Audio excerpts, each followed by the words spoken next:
Olá, cá estamos nós de novo gravando para o nosso canal do YouTube Guia dos Perplexos.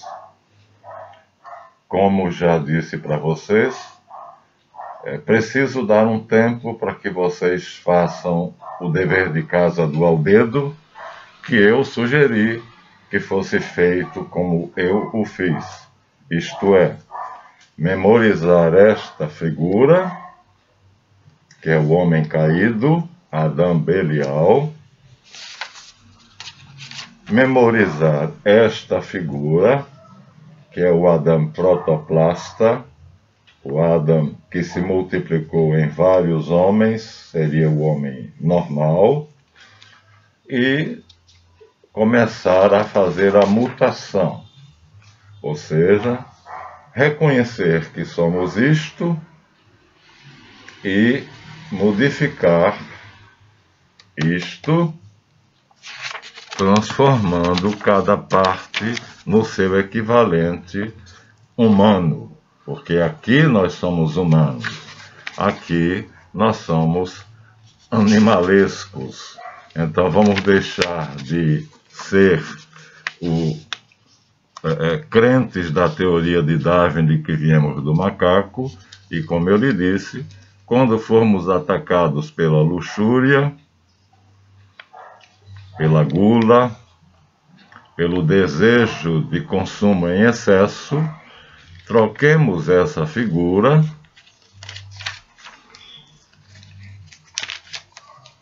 pela do touro, que é um animal útil, manso, que pode ser atrelado a um arado, né? E fazer, se for uma vaca, dar leite, embora ainda seja instinto, né? Pode, portanto, é muito mais fácil de lidar com o touro ou a vaca do que com o porco. Trocaremos então vamos dizer, este símbolo do nosso consumismo por ele. Se nós nos deixarmos levar pela ira, que é a agressão grosseira do javali, então que transformemos esse sentimento na bravura do leão, na coragem, na valentia, mas exercido com nobreza. Se estivermos preocupados em, sendo macaco, não querer parecer um macaco, e assim nos tornarmos dissimulados e falsos, e vendermos a nossa imagem a qualquer preço, nós deveremos trocar esta imagem pela do homem verdadeiro, que tem lucidez, critério, lógica. Então, em vez de se deixar levar pelo desejo irracional de apresentar uma boa imagem, pelo contrário, raciocinar e analisar pelo seu critério, lógica e raciocínio a visão da águia, que vê tudo com muita clareza, e ela, que é a inteligência superior, ao ver as coisas com clareza, ela automaticamente permitirá ao critério, que é a inteligência humana, na verdade, a decisão, a capacidade de decisão. Aqui nós temos a inteligência, me desculpem, vamos refazer. A inteligência que vê várias coisas com clareza, e aqui nós temos o discernimento, o critério que escolhe entre as várias coisas que a águia vê, escolhendo a melhor, ao invés de sermos um papagaio que repete o que todo mundo diz, o que está escrito, o que ele ouviu, ou seja lá o que for. Portanto, jamais vai discernir as coisas na sua verdade. Não tem acesso à verdade. Vive num mundo de fantasia. é aquilo que a nova ordem mundial mais deseja. É esse ser que no filme Matrix, os Mr. Smiths do filme querem que o homem seja isto, manipulável. Falar feito um papagaio, aquilo apenas que lhe foi dito para falar, e não ter condições de discernimento e de critério para escolher entre o certo e o errado. Enquanto vocês fazem isto, eu decidi fazer algo que eu suponho que seja necessário, até por uma questão pessoal. Eu sou crente, eu sou uma pessoa espiritualista e eu estudo bastante a espiritualidade em todos os seus aspectos. E como dizia o médico Louis Pasteur, quando entro no confessionário, fecho a porta do laboratório, e quando entro no laboratório, fecho a porta do confessionário. O que quer dizer, quando eu estudo a Bíblia e quero pesquisar, encontrar verdades, porque ela é um grande livro, na verdade, como os 70 nomearam, tá Bíblia, os livros. Então, é um manual precioso, mas quando eu faço as minhas investigações, eu vou aos originais e eu vou com espírito de cientista, de investigação, buscando a verdade, não como aqueles que querem entender, os fundamentalistas, assim chamados, que querem entender literalmente. Daí, quando eu soube que o bispo Edir Macedo tinha comprado a Rede Record e que ele, por ser evangélico, há muitos amigos meus evangélicos que não consideram a Igreja Universal do Reino de Deus como tendo cunho evangélico. Na verdade, parece-nos que os protestantes, me permitam chamar assim, não incluem os grandes pastores, que são aqueles que, na verdade, construíram igrejas, os mega pastores que são empresas, com o intuito meramente de lucro. Então são os vendilhões do templo que Jesus Cristo expulsou as chicotadas. Mas, antes de chegar a esta conclusão, e justamente para não ter preconceito, eu acreditei na propaganda que dizia que agora sim, nós tínhamos uma rede de televisão que seria completamente devotada a filmes e novelas de cunho bíblico. E a primeira a ser apresentada foi a Rainha Esther. Depois veio o Rei Davi, depois veio Sansão e Dalila, e vieram vários outros. E eu fui assistindo a cada um e a cada vez me desiludia mais, e a cada vez eu ficava mais triste, porque os filmes apresentados pela Rede Record ou novelas, elas são totalmente infiéis à verdade bíblica, são construções fictícias. E agora, por exemplo, eu já assisti a primeira vez que passou na televisão o Apocalipse, mas como está passando novamente, eu estou revendo, né, com um certo senso crítico mais apurado, porque quando ele passou pela primeira vez, eu estava interessado em como a história estaria sendo contada. Agora, eu estou procurando ver se a história está sendo contada de acordo com o fundamento bíblico. E como eu já tinha chegado a esta conclusão no Rei Davi, né, em Esther, em A Terra Prometida, em Moisés e outros. Vocês imaginam que na novela O Rei Davi, eles colocam a estrela de 6 pontas como sendo um presente que um grande ourives fenício, amigo de Davi, amicíssimo de Davi, faz em ouro e dá de presente para ele. E aí todo o palácio de Davi é decorado com estrelas de 6 pontas.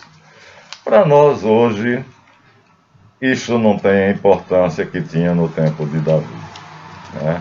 Então, quer a estrela de 5 pontas, quer a estrela de 6 pontas, para nós hoje, como eu já expliquei aqui nos vídeos em que nós mostramos que ela, dentro do ocultismo, dentro do simbolismo, ela quer dizer o equilíbrio das duas partes, razão e emoção, também chamado o masculino e o feminino, e que é uma etapa necessária para se passar no trajeto do mago, ou do maçom, ou do teósofo, ou do iniciado de qualquer das escolas de mistério, Rosa Cruz, e seja lá o que for. Hoje, para nós, então, ela é um símbolo, simplesmente um símbolo de algo bom, né? Vencer a cruz dos elementos que pesa sobre os ombros daquele macaco, que é a ira, a gula, a luxúria e o consumismo, o medo e a ansiedade. Então, esta estrela, essa cruz só poderá ser vencida depois que equilibrarmos o nosso masculino com o nosso feminino, né? Razão e emoção, o ânimos e a ânima, na linguagem de Jung. A estrela de 5 pontas também é um símbolo inocente do homem, do Adam protoplasta, aquela mesma figura que nós mostramos a vocês. Então, quem vê isto hoje está, na verdade, vendo o equivalente a isto.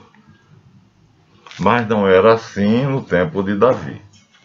Portanto, é nosso dever, é nossa obrigação, nesse canal de Guia dos Perplexos, denunciarmos a ficção monstruosa e feita propositalmente pela equipe de novelas e de filmes que a TV Record faz, quando, por exemplo, coloca a estrela de 6 pontas como um presente na ponta de um cordão dado ao rei Davi, e que ele vai carregar pela vida toda, e a partir daí a novela ou o filme tem o palácio de Davi totalmente decorado com o que os profetas chamaram a estrela de Renfã, que era assim que os profetas censuravam a adoração aos astros, a idolatria antiga. A religião mais antiga que existiu no planeta foi a adoração aos astros. E os profetas hebreus chamavam a representação de qualquer estrela de a estrela de Renfã. Jeremias fica indignado por causa do uso dessa estrela por alguns judeus. Isaías também.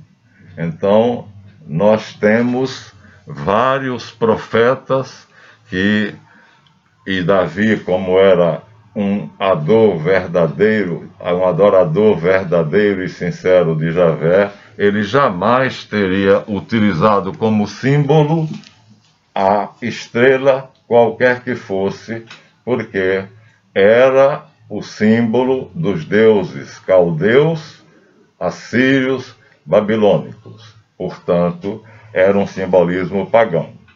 Claro que, evidentemente, as coisas mudam e hoje, né, sem problema nenhum, nós podemos ver o pentagrama e perceber que ele simboliza o Adam protoplasta para nós.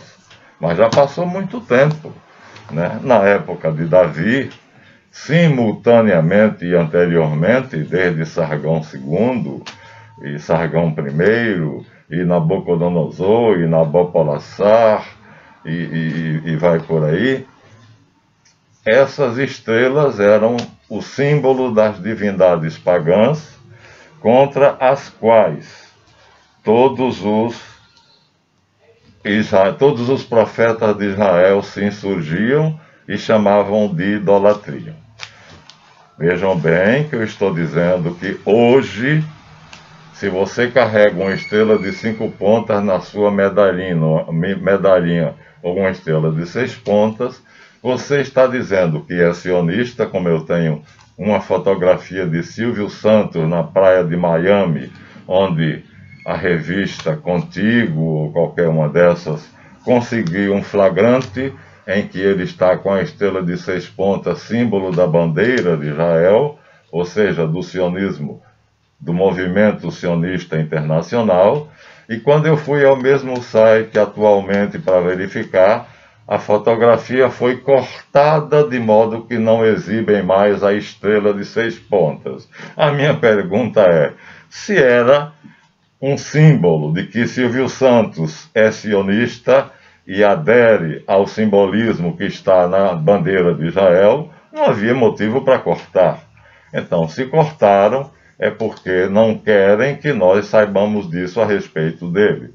Mas tanto ele, quanto o Bispo Macedo, quanto os grandes ricos do mundo, na verdade, são sionistas. São ricos porque pertencem àquilo que o pastor Weiss, Israel Davidson Weiss, chamava de um poço sem fundo de dinheiro. Por exemplo, vamos ver como nós não somos fundamentalistas. Vou provar a vocês como nós acompanhamos a marcha do progresso. Olha aqui o decálogo no Deuteronômio, onde está muito completo, 5.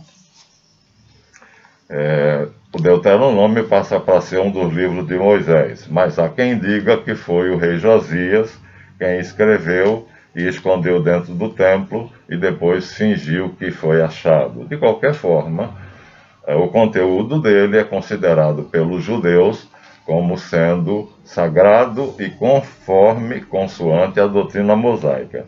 Vejam como é que está em Deuteronômio 5, versículo 5.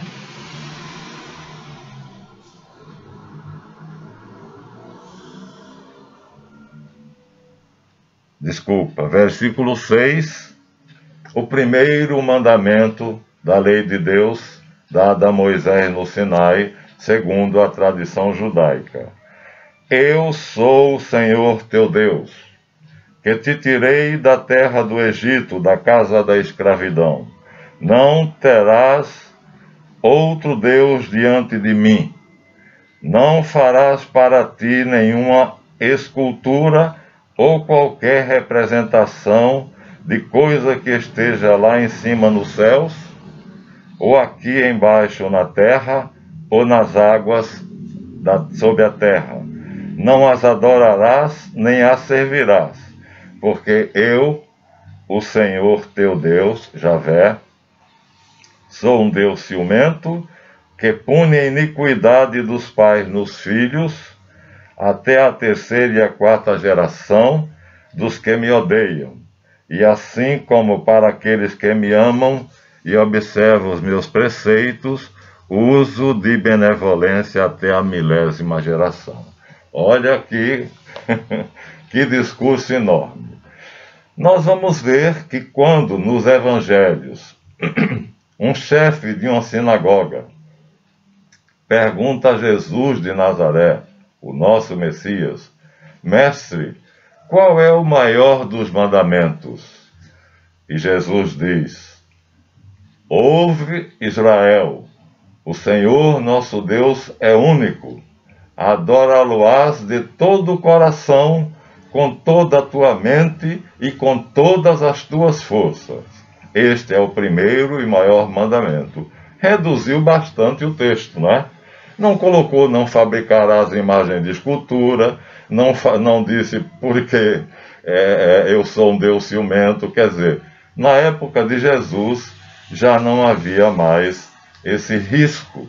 Quando Moisés ou Josias compuseram o Êxodo, onde estão os 10 mandamentos, segundo a tradição judaica, dado pelo próprio Deus no Sinai a Moisés, e aqui de forma muito completa no Deuteronômio 5, o Decálogo, então havia uma proximidade muito grande com os povos vizinhos dos judeus, os fenícios, moabitas, amonitas e filisteus e outros, que até mesmo a proximidade cultural com os assírios e caldeus, com os quais os judeus comerciavam, e que tinham essas práticas idolátricas reprovadas pelos profetas. Vocês encontrarão no livro de Jeremias, encontrarão no livro de Isaías. Então, vamos ver se eu der sorte e conseguir aqui. Eu marquei, mas na hora que a gente quer, é difícil encontrar, né? A gente marca, parece que está no livro dos Números também, mas é um conceito completamente sabido, né? Que aqui nós temos em Jeremias, né? Dizendo que os judeus eram idólatras, capítulo 44, versículos todos, até o 45, né? Então, em Jeremias eu encontrei. Agora queria encontrar em 2 Reis, segundo livro de Reis, onde está também a admoestação, está com mais clareza, porque teve fim o reino de Israel. Segundo livro de Reis, capítulo 17, a partir do versículo 7, diz: De fato, os filhos de Israel usaram para com o Senhor, seu Deus, de práticas detestáveis. Edificaram altares em todas as suas aldeias, desde as torres de Atalaia até a cidade fortificada, ergueram cipos, troncos, sagrados em todas as colinas elevadas e debaixo de todas as árvores frondosas, e ali queimavam incenso, como os povos que o Senhor tinha expulsado de sua presença. E fizeram muitas coisas com as quais irritaram o Senhor. Coisas com as quais irritaram o Senhor a serviço dos ídolos, que o Senhor proibira expressamente. Então, aqui está claro que o Senhor proíbe a idolatria e diz: transgrediram todos os mandamentos do Senhor, seu Deus, Javé, fundiram para si 2 bezerros, fabricaram um simulacro de Acera, ou Star. Além disso, fizeram passar seus filhos e suas filhas pelo fogo, praticaram adivinhações e feitiçarias, e entregaram-se de tal modo a fazer o mal que lhes provocara a ira. Por isso o Senhor rejeitou toda a descendência de Israel, humilhou-a e abandonou-a à mercê dos salteadores e os expulsou de suas presenças. Então, aqui está, né, a questão da idolatria e porque eles tinham imitado os outros povos, né? Vou ler a parte mais importante. Transgrediram todos os mandamentos de Yahvé, seu Deus. Fundiram para si 2 bezerros, fabricaram um simulacro de Asherá, adoraram os astros do céu e serviram a Baal. Eu não li essa parte e passei por cima, por distração. Adoraram os astros do céu e serviram a Baal. Era assim que os profetas judeus viam vamos dizer, o desenho das estrelas, que hoje, inocentemente, em qualquer livro de ocultismo, em qualquer livro de iniciação, nós teremos, aqui, por exemplo, nós temos uma estrela de 5 pontas.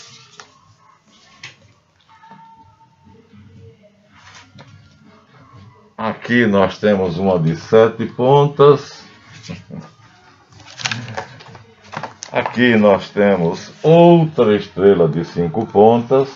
Agora, não venham me dizer que essa é a estrela de Davi, nem como os cultos e eruditos chamam signo Salomones, quer dizer, estrela de Salomão. É muita ignorância e aqui está como uma comenda maçônica, mas o maçom que usa sabe que isso aqui significa o homem em pé, com os braços e pernas abertas, que é o símbolo do Adão protoplasta, aquele que atingiu a visão da águia para poder discernir as coisas e o critério, a inteligência, para poder escolher o que é melhor. A águia vê e a vontade faz a distinção entre o que é bom e entre o que não é bom. E assim, aqui nessa prancha estão, como nós vamos ver na alquimia, a lua de um lado e o sol de outro, mas aqui como alegoria de que o firmamento todo glorifica o olho que tudo vê, Yahvé. Então todo o firmamento por ele foi construído, foi feito, e o sol, na simbologia de todas as escolas, significa o racional, a lógica, e a lua significa o sentimento. Finalmente aqui nós temos de novo o Adão protoplasta, representado por uma estrela de 5 pontas, em forma de chama, e dentro o símbolo do grande geômetra, que está no coração do maçom e no coração de todos nós, né? Sol, lua e astros do céu, né? Simplesmente significando que são os astros do céu, são as nossas glândulas, o sol é a nossa razão e a lua é a nossa emoção. Então, é assim que se decodifica atualmente esta simbologia. Mas, na época dos profetas de Israel, Jeremias, Isaías, Miqueias, Naum, todos eles consideravam a representação da estrela como sendo a estrela de Renfã, fosse ela o pentagrama de 5 pontas, fosse ela o hexagrama, a estrela de 6 pontas. Assim como o mandamento evoluiu, vocês viram que, lido no livro do Êxodo, capítulo 5, ele é deste tamanho, né? E Jesus Cristo, na citação, disse: ouve Israel, Shema Israel, Adonai Eloinu, Adonai Echad. O Senhor é nosso Deus, o Senhor é único. Amá-lo-ás de todo o teu coração, e com todas as tuas forças e de todo o teu pensamento. Portanto, Jesus reduziu a questão da fabricação de ídolos, que já não havia mais isso, na época dele, né? Ele já usou, e o próprio Templo de Salomão era decorado. Nós sabemos que no átrio exterior havia uma bacia de bronze sustentada sobre 12 touros. 4 touros voltados para o Oriente, 3 vezes 4, 12. 12, então 3 voltados para o Oriente, 3 voltados para o Ocidente, 3 voltados para o Norte e 3 voltados para o Sul. Qualquer um que for ver a construção do Templo de Salomão vai ver que os construtores, principalmente Hiram Abif, o próprio Salomão e os grandes artesãos da época, fabricaram o tanque de bronze, a bacia de bronze, o mar de bronze, e estava repousando sobre 12 touros, cada um deles representando uma das tribos de Israel. E aí? Isso, o Templo de Salomão foi feito. Salomão foi filho de Davi por volta de 960 a.C. Logicamente, o mandamento estava em pleno vigor. E vocês vão ler também, na construção do templo, que todas as paredes internas estavam revestidas de seda e biço e tinham figuras de touros e de leões. E que sobre a Arca da Aliança havia 2 querubins. E o povo ingenuamente pensa que os 2 querubins que a Bíblia fala eram 2 jovens, 2 mancebos jovens com aquelas vestes longas, né?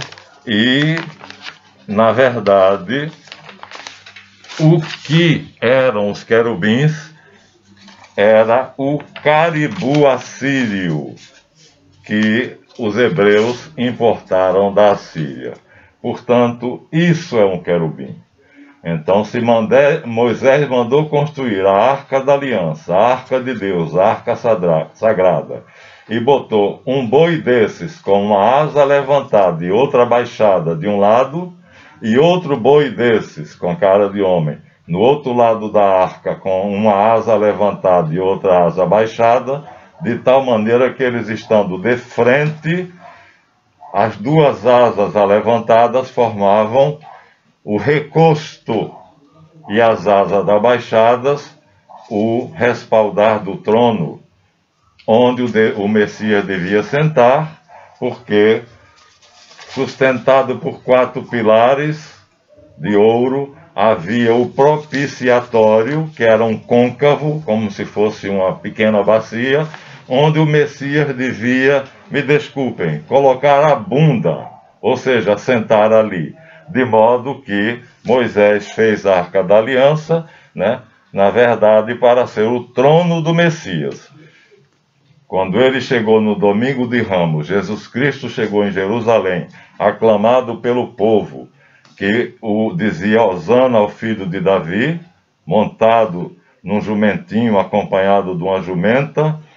Os sacerdotes deveriam tê-lo recebido, tê-lo entronizado até o Santíssimo, e lá ele sentaria no propiciatório da Arca da Aliança, colocaria os braços sobre as asas dos querubins que estivessem estendidas para baixo, e se encostaria nas 2 asas dos querubins que tocavam uma na outra, formando as costas do trono do Messias.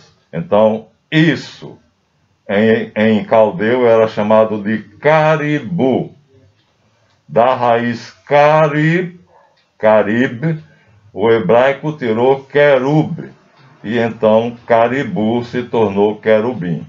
Então, Moisés disse que não faria imagem nenhuma do que está no céu, mas os querubins, ou caribus, segundo o livro do Apocalipse, e segundo Ezequiel, são figuras celestes. Inclusive, Elias foi arrebatado por 4 querubins que Eliseu viu em forma de uma carruagem de fogo, porque eles andavam sobre rodas. Quanta ignorância! Mas o que pasma é que o bispo Edir Macedo e a equipe dele, a elite dele, faz um carnaval com as escrituras sagradas. Inclusive, nesta semana que se passou, ele coloca a mulher do Apocalipse, que é dentro da novela, chama-se Zoe Santeiro, é uma repórter investigativa, que está praticamente casada com um judeu chamado Benjamin de tal, e ela descobre que o Montana, Ricardo Montana, é o anticristo. E como é que ela descobre? A novela diz que ela, tendo essa desconfiança e tendo um perito em línguas, ela passa por uma livraria, compra uma Bíblia hebraica, a minha está sem capa, mas no resto está completa. Eles chamam de Tanakh. Tanakh, por quê? Porque T de Torá, N de Nebiim, que é os profetas, e K de Ketuvim, que quer dizer os escritos. Então, é um acrônimo: Torá, Nebiim, Ketubim, Tanakh. É assim que os judeus chamam as suas escrituras. Eles não usam a palavra Antigo Testamento nem Velho Testamento, mas sim Tanakh. Na maioria das vezes, simplesmente, o judeu contenta-se em ter a lei de Moisés, que são apenas o Pentateuco, os 5 livros da lei, que aqui foi maravilhosamente apresentado para a gente, e como doação de Israel Clabin, foi feito, impresso e distribuído. Eu recebi esse de presente.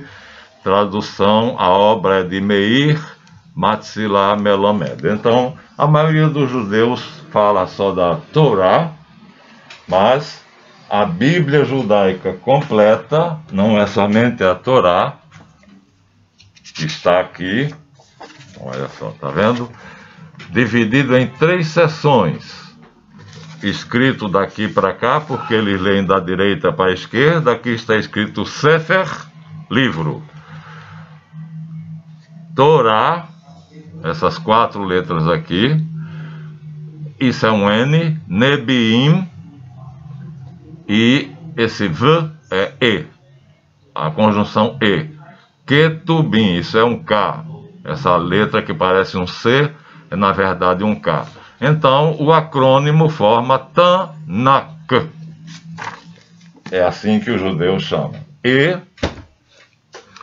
vamos à novela Apocalipse, que eu estou assistindo de forma crítica, e o que nós vemos é que a ignorância ou a maldade dos autores do script, do texto em que a novela é feita, reduz uma coisa maravilhosa que é colocada no Apocalipse. Mas eu estou pulando, porque eu disse para vocês que a Zoe Santeiro, que é repórter investigativa, ela vai ao encontro de um amigo erudito que conhece várias línguas e é perito em hebraico, e compra uma Bíblia hebraica. Ora, para saber se no Apocalipse estava acontecendo os vestígios que indicariam que o anticristo está no mundo. A Bíblia hebraica não tem o Apocalipse. O último livro da Bíblia hebraica, Tanakh, é o livro de Crônicas. É o livro, está aqui em latim, Chronicorum, né? e o texto é em hebraico. Mas para facilitar nós estudantes, eles colocaram aqui em latim Chronicorum. Crônicas. Pronto. Então, na Bíblia hebraica vocês não vão encontrar o Apocalipse, porque o Apocalipse é um livro do cânon cristão, do Novo Testamento. Na verdade, é o último livro do cânon do Novo Testamento. Então, 200 anos antes de Jesus Cristo, 70 sábios foram até Alexandria, no Egito, porque Ptolomeu Filopator ou Filadelfo queria ler as escrituras hebraicas na sua própria língua. E eles traduziram pela primeira vez do hebraico para o grego a Tanakh, chamada Septuaginta ou tradução dos 70.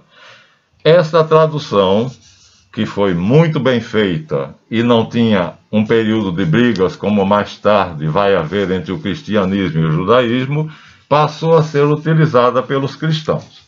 Então foi a Bíblia de Paulo, foi a Bíblia de Pedro, foi a Bíblia de todos os apóstolos e da tradição apostólica. Por isso, o grego era a língua oficial do império, que Alexandre da Macedônia era o dono do mundo.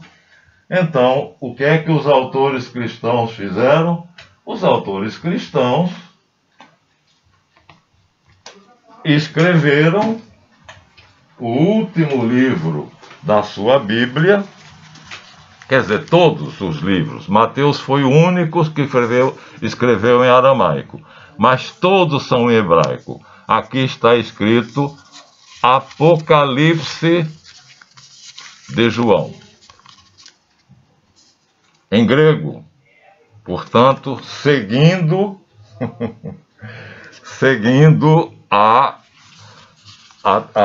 Septuaginta, na mesma língua da Septuaginta, grego,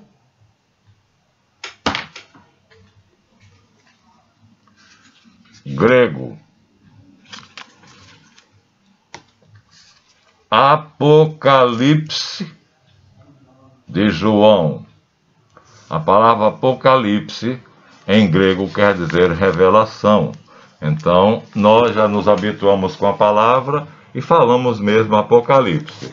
Mas a bestialidade da novela está em que Zoe, supostamente a mulher que aparece como um grande sinal no céu, e que a Bíblia, qualquer Bíblia, a minha católica, a protestante, qualquer Bíblia, né? No capítulo 12 mostra, São João diz, vi um grande sinal no céu, uma mulher vestida de sol, coroada com 12 estrelas, e está grávida, e está pronta para dar à luz um filho varão, e o dragão se posta diante dela para engolir o seu filho assim que ele nascer. Essa imagem magnífica, que é um enigma, os evangélicos dizem que é a igreja, 12 estrelas, coroada com 12 estrelas, os 12 apóstolos, o fundamento da igreja cristã, tanto para mim católico como para vocês evangélicos, vestida de sol, porque ela está plena do Espírito Santo, né? E seria uma maneira de dizer que ela brilha pela graça de Deus. Então a graça de Deus a envolve toda. E eles colocam uma repórter investigativa chamada Zoe Santeiro como sendo esta mulher que aparece ao vidente de Patmos como uma majestosa figura, coroada com 12 estrelas, os 12 apóstolos, vestida de sol, grávida, pronta para dar à luz um filho. Nós, católicos, achamos que é a Virgem Maria, grávida de Jesus, e que aqui João, ao invés de predizer o futuro, ele faz um interlúdio, ele volta ao passado. Fala também da guerra no céu, onde Satanás foi vencido. E aí, ela vai chegar até a Bíblia hebraica, com a Bíblia hebraica na mão, ela chega até o amigo dela e pede para que ele traduza a passagem do Apocalipse que diz que ninguém poderá comprar ou vender se não tiver o nome ou o número ou a marca da besta. E a marca da besta seria o número 666. Aqui a inteligência ou sabedoria. Quem tiver inteligência calcule, porque é número de homem. E o número é 666. Aqui eu tenho no capítulo 12, a mulher e o dragão. Grande e maravilhoso sinal apareceu no céu. Uma mulher com o sol a servir-lhe de manto, com a lua debaixo dos pés, uma coroa de 12 estrelas a cingir-lhe a cabeça. Está grávida e grita com as dores do parto. Então, aqui está a mulher representada por Zoe Santeiro, uma repórter investigativa. E a questão do 666, que é no capítulo 13, ele diz: obtém a besta que surge da terra. Ela obtém de todos, pequenos e grandes, ricos e pobres, livres e escravos, que se façam a marca na mão direita ou na fronte. O Apocalipse está dizendo que essa marca será um chip. De tal maneira que ninguém possa comprar ou vender, senão aquele que tem a marca, o nome da besta ou o número do seu nome. Estamos em português, conversão em português, Paulinas. Aqui é questão de inteligência. Quem tem conhecimento, calcula o número da besta. É de fato o número de homem e seu número é 666. Aqui está em língua portuguesa, 666. E como o Apocalipse foi escrito em grego, nós vamos agora nos dar o prazer e o gozo de mostrar a vocês como é que está no original, escrito pelo apóstolo João, na ilha de Patmos. O alfabeto grego é alfanumérico, ou seja, cada letra é ao mesmo tempo letra e número.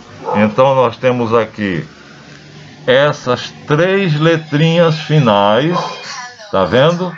Em que a primeira aqui é 600, a segunda é 60 e a terceira é 6, ou seja, é em números 666. E aí o que é que acontece? Ela leva uma Bíblia em hebraico. Ora, o que é que vai adiantar? Nós temos aqui, feita pelos judeus messiânicos na Inglaterra, Novo Testamento hebraico e português, ou seja, como os judeus muitos se converteram ao cristianismo, então a Sociedade para a Distribuição das Sagradas Escrituras aos Judeus, baseada na versão de Ferreira de Almeida, fez o equivalente em hebraico do Novo Testamento grego. E com esse testamento hebraico, onde ela chegaria, porque o hebraico também é alfanumérico, mas ela não chegaria a nada. Por quê? Porque está escrito em grego e não em hebraico. Então, no versículo 11 do Apocalipse em hebraico, ela não iria chegar a nada, porque o número escrito em hebraico, que é um idioma também alfanumérico, ou seja, também os nomes, as letras são transformáveis em número, mas em hebraico. O que é que ela vai fazer com o hebraico? Fazendo uma conta para ver se o nome de Ricardo Montana é o número 666. São João não escreveu em hebraico. São João escreveu em grego. E eu acabei de mostrar a vocês que são em números. Porque o grego, as letras também são números. E então as letras que significam o número da besta. Está aqui. São 3 letrinhas. Tá vendo? E está escrito 660. Não é 666 não. Essa letra quer dizer 600. Essa quer dizer 60. E essa quer dizer 6. Então não é como nós supomos 666. É 600, a letra que vale 600, 60, a letra grega que vale 60, e 6, a letra grega que vale 6.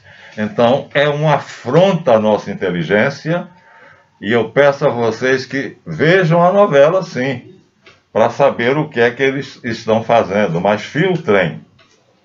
Filtrem, porque tudo não passa de uma imensa ficção, e a Zoe está grávida, e seria a mulher do Apocalipse, filha dela com Benjamim, que é um moço judeu de boa índole, e que durante o resto da novela, eu já assisti, ele vai ter um papel proeminente, e ela também, e eles vão ser os responsáveis pela vitória sobre o anticristo, enquanto que no Apocalipse diz claramente que a vitória sobre o anticristo será conseguida pelo cavaleiro do cavalo branco, que é outra bestialidade que a Rede Record fez, porque os 4 cavaleiros do Apocalipse, o primeiro deles é branco.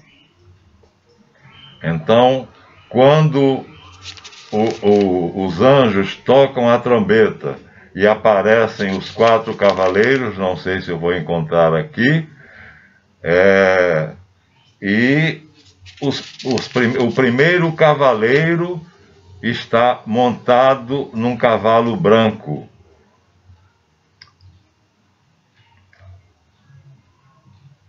É capítulo 6, ruptura dos selos, os 4 primeiros.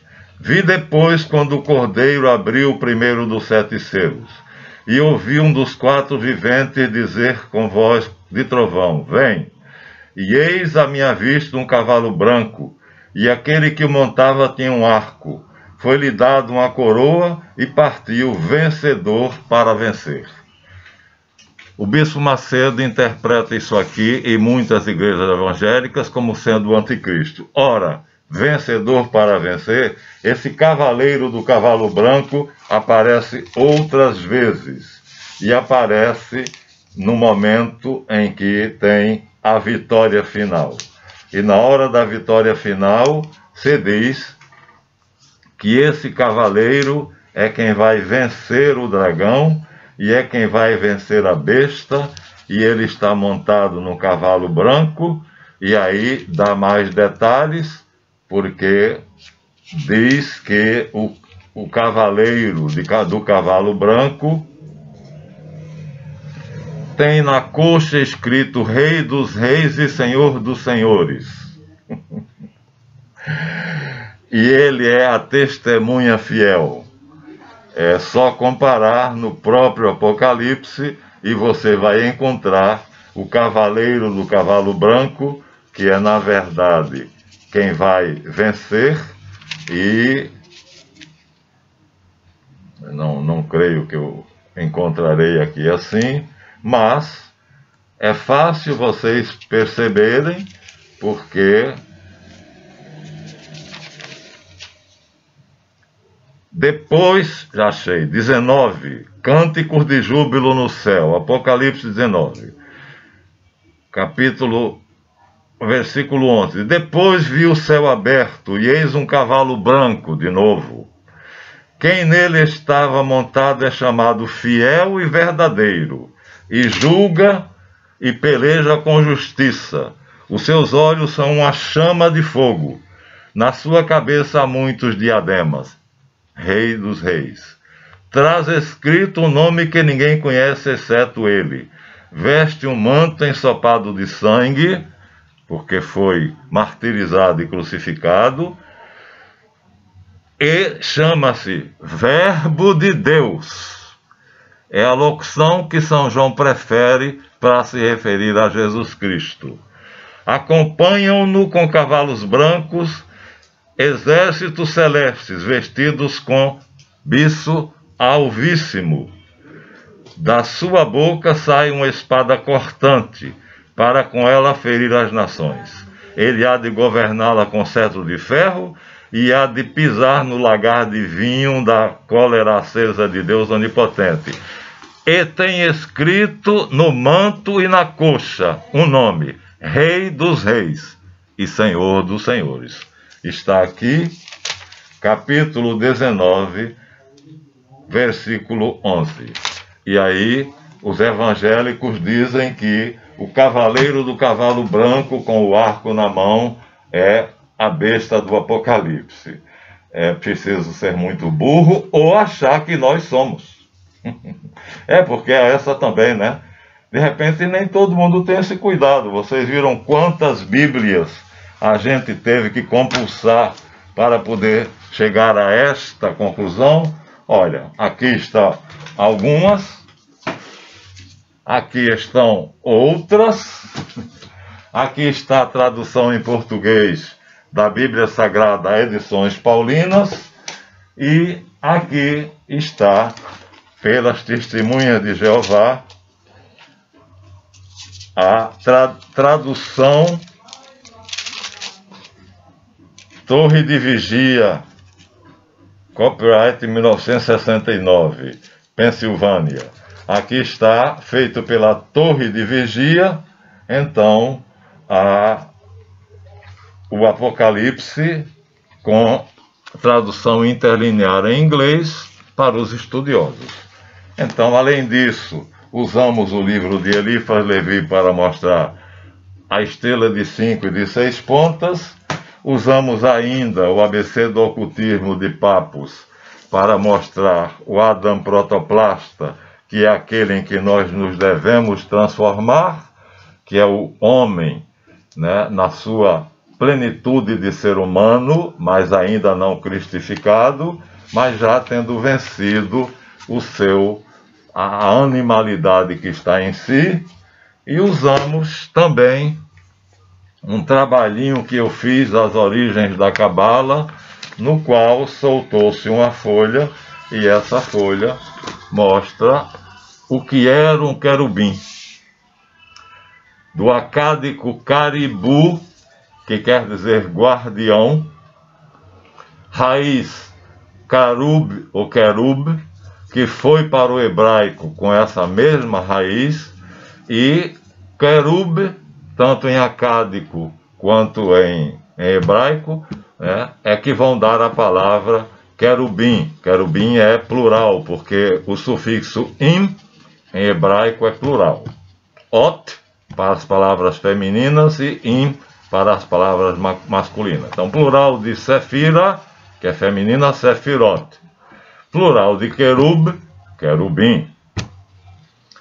Plural de Eloi, Elohim, e assim por diante. Então, aqui nós temos uma escultura que estava voltada para nós, portanto, virada para frente, com uma asa pousando no chão, que era para o Cristo botar a mão, como o espaldar, o braço de um trono, e outra asa estendida para formar o recosto da sua cadeira na Arca da Aliança, como o Messias, o Rei dos Reis e o Senhor dos Senhores. Então, é muito ingênua aquela imagem que coloca um homem vestido de branco ou dois anjos com as asas, que é muito comum ver essa representação. Na verdade, era isso que Ezequiel descreve de uma forma mais, vamos dizer assim, verdadeira. E aí é difícil de entender. E ele descreve e o desenho já foi feito. Portanto, cuidado com as novelas da Record. Cuidado, porque elas contêm uma intenção de desconstruir as Escrituras e forjar um novo compêndio sagrado, que esteja de acordo com as crenças do bispo Edir Macedo e do sionismo, movimento sionista internacional, movimento sionista mundial. Portanto, são mensagens para que nós desconheçamos as nossas escrituras sagradas e aceitemos outra. Fica aqui meu agradecimento e essa pausa no nosso curso de alquimia, que continuará depois. Obrigado, vejam o vídeo, deem seu like ou seu dislike e até a próxima, se Deus quiser. Inscrevam-se no canal.